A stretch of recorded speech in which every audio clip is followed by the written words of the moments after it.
Kelso, police chief here in Seguin. I want to inform you about an incident that we were involved in late last night, early this morning. At about 11:23 last night, our officers responded to an armed robbery at a pick and pack at the corner of State Highway 123 bypass and IH-10. Officers were told that a lone male entered wearing ski mask and motorcycle helmet, and he brandished a short barrel pistol grip shotgun, so an assault type shotgun.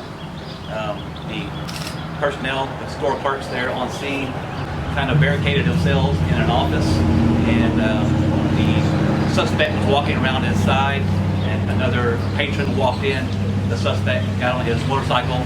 He was seen putting the short barrel firearm into a backpack, and he sped away.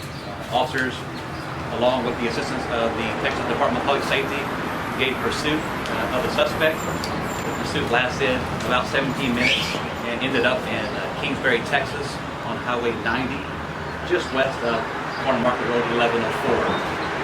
During the incident, during this pursuit, the suspect did stop his motorcycle 2 prior times on the side of the road. It's unknown at this point what his intention was when he stopped, but each time he sped away until he did stop again, just west of FM 1104 on US 90. During that time, he had a backpack in his hand. It was the same backpack that he was seen putting the short-barreled shotgun into. He was pacing back and forth, verbally threatening officers to shoot them. Officers commanded him over 42 times to drop the backpack. At such time, when he began encroaching upon the officers, an officer fired shots at the suspect, and he was fatally shot. Officer Mike Guerra, he's a 13-year employee with our department, was responsible or involved in the shooting. The deceased has been identified as Daryl McElmill, 44 years old, of Seguin. An officer-involved shooting is something that's really hard and terrible on everyone. Our hearts and prayers go out to our officers and all of our employees that were involved, and our thoughts and prayers go out to the family as well, the deceased. I'd like to have any questions that you might have. Tell us about some of the verbal threats or what he was kind of saying to the officers at that point. Okay. The investigation right now is being investigated, or with the assistance of the Texas Rangers as well. So a lot of the investigation we won't get into because it is still ongoing, but he did verbally threaten to shoot the officers multiple times. And he had a shotgun on him in a backpack. So was the shotgun coming out of the backpack, or did he eventually take it out of his backpack when he got off his motorcycle, or how did it all play out? The shotgun was never removed from the backpack. The officers saw the shot. The officers and the patrons saw the shotgun going into the backpack at the store, and then he was just moving the backpack around really aggressively towards the officers. Did the victims recognize the suspect? No, ma'am, they did not recognize him. As far as knowing who he was, right. No, ma'am. Where exactly did he take that fatal shot? An autopsy is being performed right now as we speak, so the exact location of the body I'm not certain of, so I don't have the information. Do you have this criminal history record?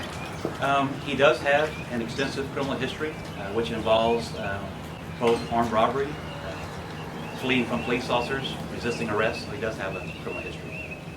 And what will happen to Officer Guerra now? Is he on leave? He has been placed on departmental administrative leave, which is common practice for officers involved in shootings, pending the presentation of the case by the Texas Rangers to the Guadalupe County District Attorney's Office. So he did not actually get any money from the victim? He did not, no.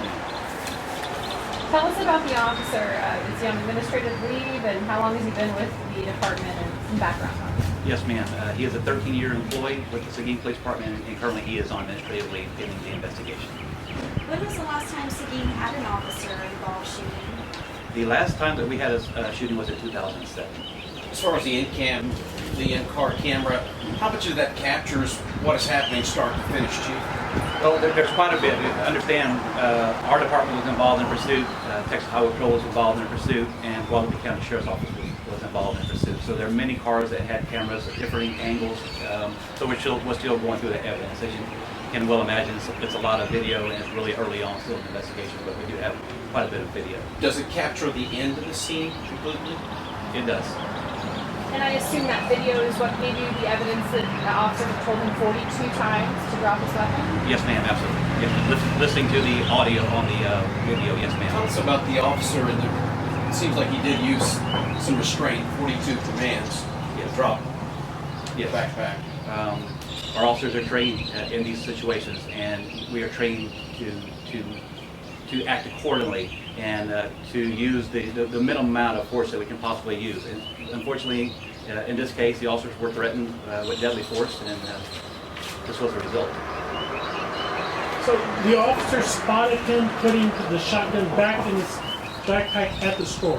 Yes, sir, in the parking lot. And you said that he was aiming the backpack. Is that? He was maneuvering it back and forth around, pointing it in different directions while he was pacing back and forth on the roadway and encroaching on the officer's their position, and letting them know that he was going to shoot them. How big of a scene was it at that point? How many Seguin officers, DPS? Who did you guys have there at that point? Ma'am, I don't have an exact number, but there were probably 8 to 10 police cars there. It was a very strong effort to get this man to surrender. Absolutely. We used as much restraint as possibly imagined, and tried to do all we could to resolve it peacefully. It just didn't end that way.